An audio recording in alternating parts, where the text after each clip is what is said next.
publiko.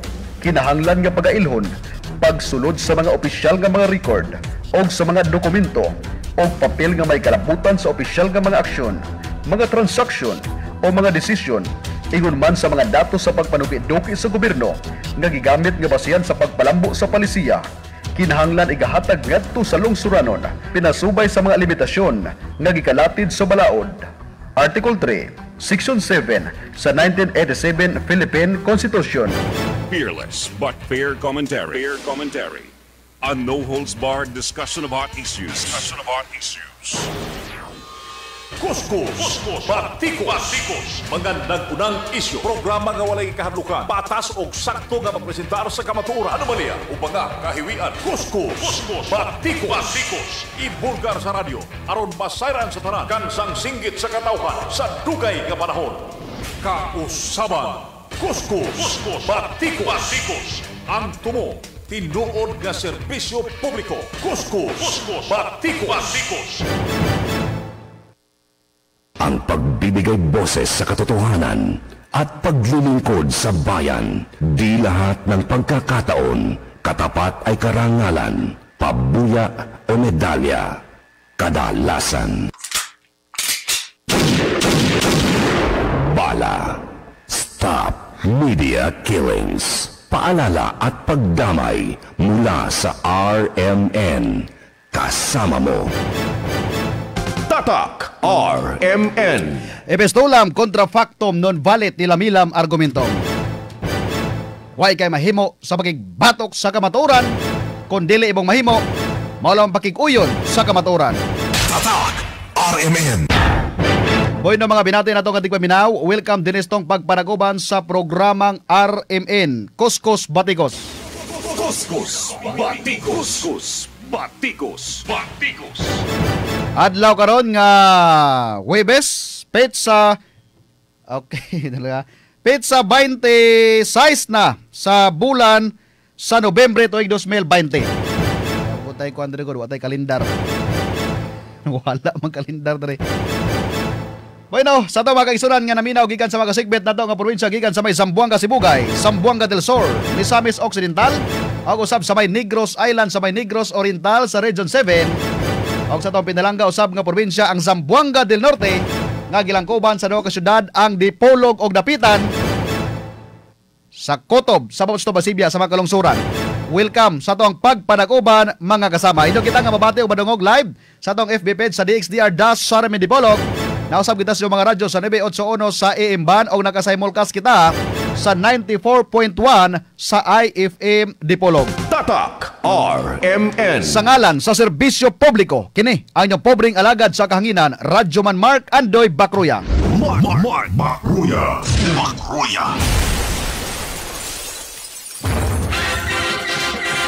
Way lipod-lipod nga komentaryo. Hintog nga pag-analisar sa mga issues. Kuskus, Batikos.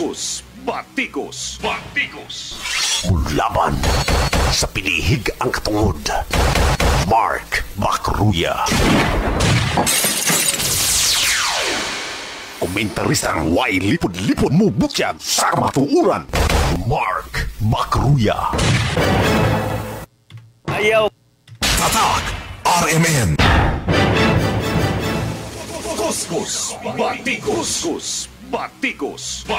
Alas 8:14 mga kasama, hatod karataw sa pinakabag-o o epektibong kapsula ang Boss Herbal Capsule. Ang Boss Herbal Capsule adunay upat ka mga epektibong sangkap sama sa banaba, okra, saloyot og panax ginseng nga motabang usab kana aron palig-onon ang inyong immune system. Para di mo dali mataptan og sakit, dili kamo mo magdali kanibitaw dili kamo mo grabe ang inyong mga sakit nga nasyong lawas. Kung nakatumar kamo sa Boss Herbal Capsule, labi sa mga tao nga adunay asthma, diabetes, kining rayuma, arthritis, high blood. Ilabi na gyud pod sa mga tao diha nga adunay sakit sa atay, sakit sa baga, og halos tanan nga mga sakit kining UTI. Lisod kay panghihidya tabangan ka, pinaagi sa pagtumar sa Boss Herbal Capsule kay mo tabang kini ron nga palig-unon ang imong immune system og para pod mo fight against sa mga sakit nga mutakboy sa imuhang lawas.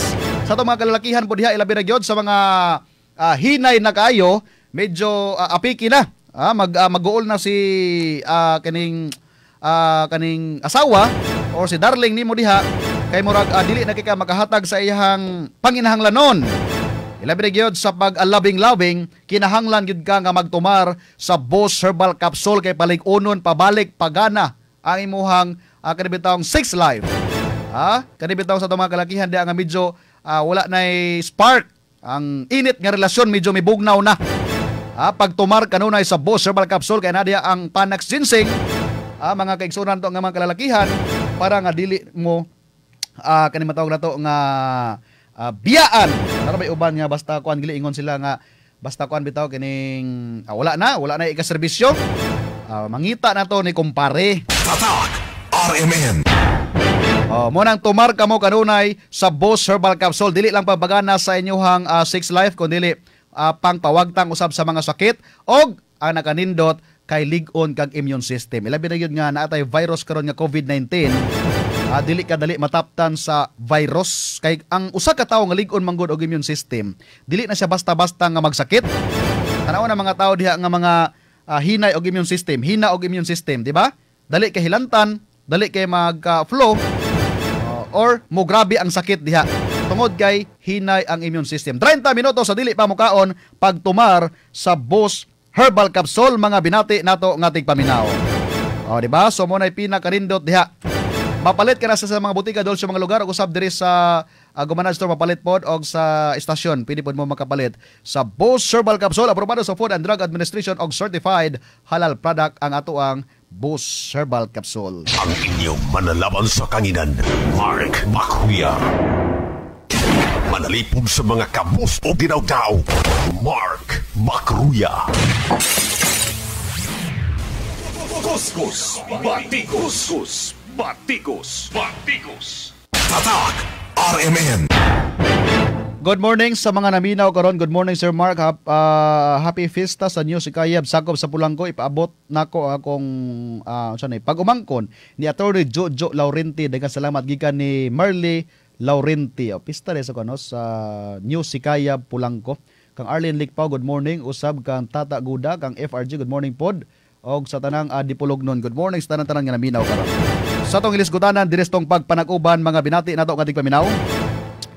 Sa nakalabay nga semana, wa mo gud ta nakadungog-dungog na itong nakalabay nga Lunes, Martes og Miyerkules. Okay, nabuntay gilakaw. So karon ato man tong gisaad sa inyo nga hisgutan lagi nato ang usa sa mga nahitabo diha karon sa may Dapitan City. May kalabutan lagi kini sa kining gitawag nato nga dredging or desaltation. Kani bitong hawas, pagkubkob diya sa mga balas. Actually, proposal pa na siya. Anay proposal. Ang kaning gitawag nito nga Kewitsmore Venture Incorporated sa resgutan nga syudad sa may Dapitan City. Unya, ang kining nga proposal, mga kasama, kay adunay mga babag ni ini. Adunay mga mibabag usab nga konsihal diha sa Dapitan City. May kalabutan lagi ning gitawag nga dredging or pagkubkob or paghawas sa mga gitawag nato nga mga balas or mga lapok. Okay, mao man ni ang ilahang gikuan diha, lapok og balas. Kay usa sa mga rason matod pa nganong kinahanglan nga mag-dredge diha, nganong kinahanglan nga magkuha og balas, magkubkob og mga balas or mga lapok, mga binati nato nga tigpaminaw. Tungod kay adunay nahitabo nga mga pagbaha sa pipila usab ka mga barangay nga sakop sa may Dapitan City. Og mao kini karon ang plano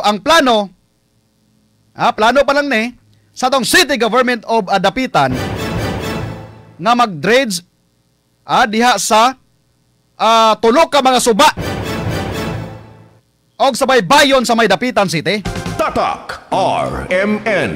So ang pangutana karon diha kay naamay mi opposed naamay mi babag kun ani nga konsyal in the person of Konsyal Gabriel Cad. Og naapod si Jevert Amoy. Okay, naamay sila sa minority kay majority diha. Matod ba nga abin gyud kang Mayor Nini Rosalina Halosos. gani si Gabriel Cad matod pa niya nga gitangtang kuno siya sa komitiba ni Konsyalma. Di ba? Kung kahinomdo mo niya mga binati nato nga tigpaminaw. So mo yang gikuan nga wa siya way igong rason kuno nga gitangtang siya sa gitawag nato nga kuan ni Konsyal Ama. Dayon matod pa nga wa kuno hitabo nga public hearing. Wa kuno kasayuron ang pipila usab ka mga dapitanon. Pero nay mga nagawas nga mga istorya nga aduna may nahitabo nga public hearing usa og kaduha. Pero ang pangutana diha kay ang naisgutan nga in the person of Billy Tan nga maoy nagdala karon diha sa Kewitsmore Venture Incorporated nga maoy mihangyo kang Mayor Rosalina Halosos nga mag-dredge, magkubkob diha sa naisgutan nga mga suba sa Dapitan City ang wala nagpakita mga kaigsunan. Komentaristang patas o di bias. July 23 nagpadala og letter of intent si Mr. Tan kang Mayor Halosos may kalabutan sa pag-dredge or kaning desaltation sa naisgutan nga mga suba. Okay, kuno, ilan nakita nga baha, ilan nakita nga kung mag-ulan, adunay mga barangay nga mulunop sa naisgutan nga mga barangay nga sakop sa may Dapitan City. So mo rin nahitabo. Unya, ang questionable kayo ba? Sa gipagawas nga mga dokumento ni Konsyal Cad sa may Dapitan City mga kaigsuunan, July 23, 2020, ang letter of intent ni Mr. Tan nga gipadala dito kang sa opisina ni Mayor Halosos ang hitabo manggudana on the same day, July 23, Mayor Rosalina Halosos requested to the City Council of Dapitan City to pass a particular resolution to give the power kang Mayor Rosalina Halosos nga mo pirma to sign the agreement or kaning memorandum of agreement regarding sa dredging sa resgutan nga syudad mga kaigsunan. Ang inyong manalaban sa kanginan, Mark Bakuya. Basta katotohanan ihahatid sa taong bayan. Basta may nangangailangan, maaasahan. Basta kasiyahan, di uurungan. It's Radyoman! Call me Radyoman. Way lipod-lipod nga komentaryo. Hintog na pag-analisar sa mga issues. Kuskus, batikos. Batikos. Unsa man ang hitabuha Mayor Halosos diya sa imong syudad nga pag-abot sa letter nga gipadala ni Mr. Billy Tan diya sa imong opisina o kanang adlaw mi-request ba dayon ka sa City Council nga magpasar og usa ka resolusyon nga maghatag og otoridad sa imuha nga mopirma sa usa ka agreement may kalabutan sa gitawag nato nga dredging diha. Nasayod ba mo ka dapitanon unsa ka dako sulod sa ilang memorandum ang gipadala man gud nga letter dito sa letter of intent na ay sample nga muwa nga mao kato ang bali murag sundon. So murag tag nagakuan ba nga wa bay nahitabo nga una nga panagtagbo or panagsabot sa wala pa nagpagawas og ganang letter of intent si Mr. Tan sa Kewitsmore Venture Incorporated nga nakabase sa may Pampanga dito sa may area sa Luzon, area sa may Metro Manila sa GMA, Greater Manila area mga binati nato nga tigpaminaw. Good morning kang Donyor Canillas di matabang ni. Kuskus, batikos. Hikay mo na nga karong adlawan abot ang letter nga gusto nga mag-dredge dayon kana din nga adlaw nag-request din ang executive office or ilawom sa opisina ni Mayor Halosos dito sa pagpangulo usab ni Mayor Vice Mayor Jimboy Chan nga magpasar og usa ka resolusyon para mo pirma siya sa usa ka agreement. Mayor ni Halosos Tatak RMN. Unsa man ang pagkaunsaa diha? Hinoon, gitawag nato nga proposal pa. Pero kung inyong huna-hunaon ba, grabe ka dako. Hikay mo na sa ilahang mimo, wa pa'y pirma ha. Sa ilang murag kuan lang, murag plano pa lang. 1,000 hektar. Tulo ka suba. Tulo ka baba sa mga suba. Apil ang usa ka baybayon sa may Dapitan City. Ang idreds, ang habwaan, ang kuhaan og kining gitawag nato nga mga hugaw diha para dili kuno magbaha ang Dapitan City. Di ba? 1,000 hektar pila man na sakop niya na. Ibutan ta lang kanang tulo ka suba gikan sa may Bukana o di ba ka sa may San Pedro, diha sa may Dawo, sa may Bagting Bridge. Ibutan ta lang nato diha nga bisag moabot na siya og mga ibutan ta lang 100 hectares gyud. Di gali nakabot og 100 hectares. Asa man na kuhaon ang uban nga kanang 900 more than kuan mo kuno more or less or kanang ibutan ta lang ubos-ubos lang gyud sa 1,000 hectare. Asa man na kuhaon ang uban nga area? Kung una na kadako. Unya, ada butang pagyud sa mimo 10 years ang kontrata. Ang sad to say mga binati nato nga tigpaminaw. Kaya ang 10 years nga gihatag diha or ihatag manggali pananglit in kaso magaling ma-approve renewable pagyud. Pastilan Ginoo ko. Tatak RMN. Naunsa naman na diha Mayor Halosos? Tatak RMN. Ang inyong manalaban sa kanginan, Mark Bakuya. Komentarista, wala sinasanto. Mo na dapat huna-hunao ninyo. Kay ang welfare sa katawhan, ang kaayuhan sa ato ang environment, o kumusta man atong taga-department or kaning taga-enro na to diha. Kaya nahitabo man gud niya na sila gitawag nga mura bitawg ning appeal sila sa usa ka murag panagtagbo. Ang nahitabo kay wala nagpakita si Mr. Tan sa Kiwitsmore Venture Incorporated. Kinsa ang nagpakita dito? Kinsa ang nahimo nga murag tawo sa in the person of Mr. Tan? Ang tawo sa executive office. Sa lagtod nga baga istorya, sakop ni Mayor Nini Halosos. Sila may explicar dito nga mauni. Kinahanglan ta nga mag-dreads. Kinahanglan ta ni ane kay magatabang kini sa ato ang palibot. Man si Mr. Tan. Nganong wala man na siya nagbakita diha, nganong wa man siya ning explicar sa iyang tumong sa bagkalot diha. Kung mahitabo banggali, matagaan og permit.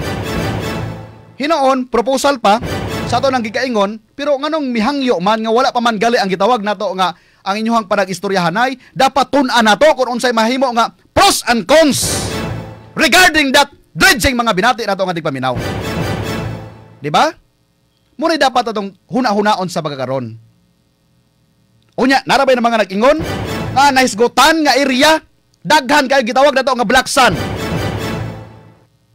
Unya, kuyaw kayo. Di ba? Kuyaw kayo ang ilang sample sa ilang mimo. Kay dili na mo gasto ang city government o Dapitan sa paghawas, sa pagtransport sa resgutan nga mga balas. Ang pangutana, kung wa may gastohon gali ang city government of Dapitan, kung wa man gali sa bisan sentimo, bisan paglibat nga 5 diha, asa man padulong ang balas niya na? City government of Dapitan, Mayor Nini Halosos. Tatak RMN. Asa mo padulong ang balas ni ana? O kung saan man tong balas kailang i-transport? O asa mo to nila dadon? Muna yung mga pangutana na to diha. Kung in kaso magaling mahitabo, hinoon daghan bagay permits nga pangayoon ni anak, kinahanglan bagay ECC, Environmental Compliance Certificate, gikan sa MGB pagyod. Daghan kay kagkuhaon nga mga papel ni anak mga kasama, dili inon basta-basta madali na. Ibutan ta lang nga dili gid na mahatagan dayon. Kinahanglan bug ka magkuha kanay sa Mines and Geoscience Bureau, Environmental and Management Bureau. Mga binati na to katig paminaw. O ganing Biodiversity Management Bureau National for approval. So daghan pa kayo kinahanglan kaning ECC mo na kinahanglan. So ang problema diha, kung mihangyo magali ang mayor sa Dapitan City, dayon ang mahitabo ni ana, daw kunong matagaag permit. So, siyempre, makomply na sila sa mga certificate. Pero, questionable kayo ba? Libre ang pag-dredge. Ganong ilibre man? Di ba sila mo gasto gasolina? Di ba sila mo gasto og tawo? Di ba sila mo gasto og ekipo? Then, hindi kahuman ko no, ang first party magud ana, si Mayor Halosos. Ang second party is ang kaning sa Kewitsmore Venture Incorporated.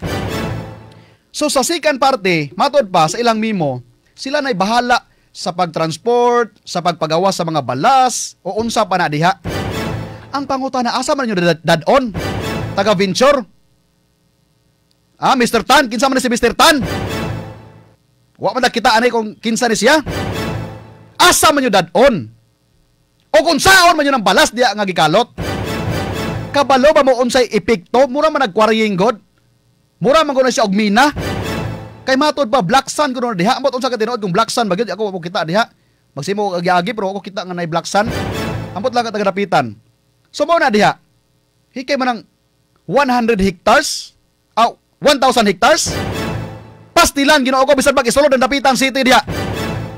Kanang island diha. Astan dakuha kayo. Unya ana ka specific dito, tulo lang ka ba sa kining agitawag nato nga river or kaning suba. Posible tingali basi wala pud lagi specific kung asa dapit. Kung unsa nga mga suba.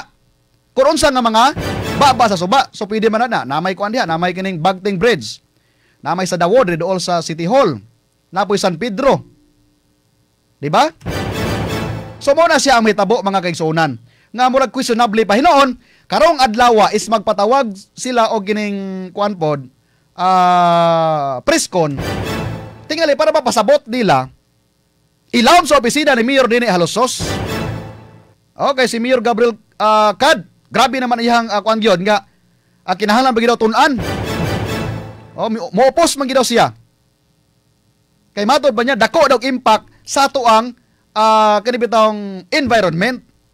Yes, tinuod na siya kay ang kani matawag na to pag-dredge sa to diha, posible man na nga mag-cause na siya og erosion sa usa ka yuta.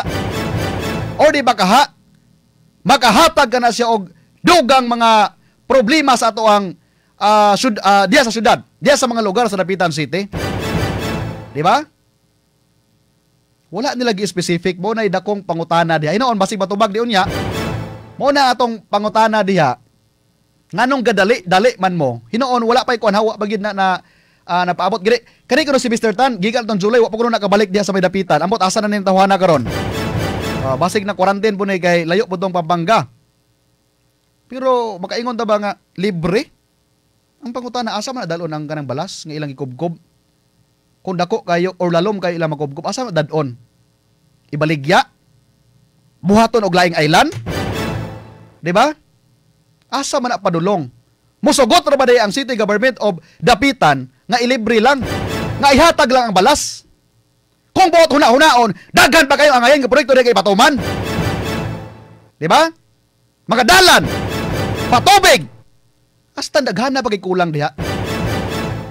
O, sige lang ito ng palauman mga kaigsoon. Watay kong panahon sa pagparag ito sunahan.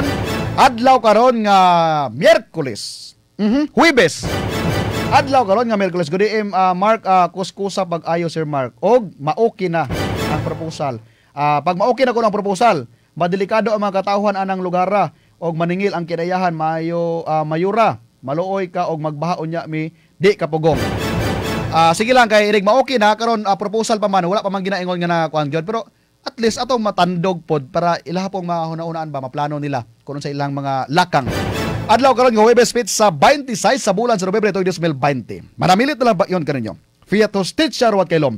Ipatuman ang kamatuoran bisan pa man ikapukan ngadto sa kalangitan kini ang inyong pobreng alagad sa kahanginan Radyo Man Mark Andoy Bakruya Tatak Armen. Tatak RMN. Ito ang DXDR 981 sa Dipolog City. Basta balita at serbisyo publiko.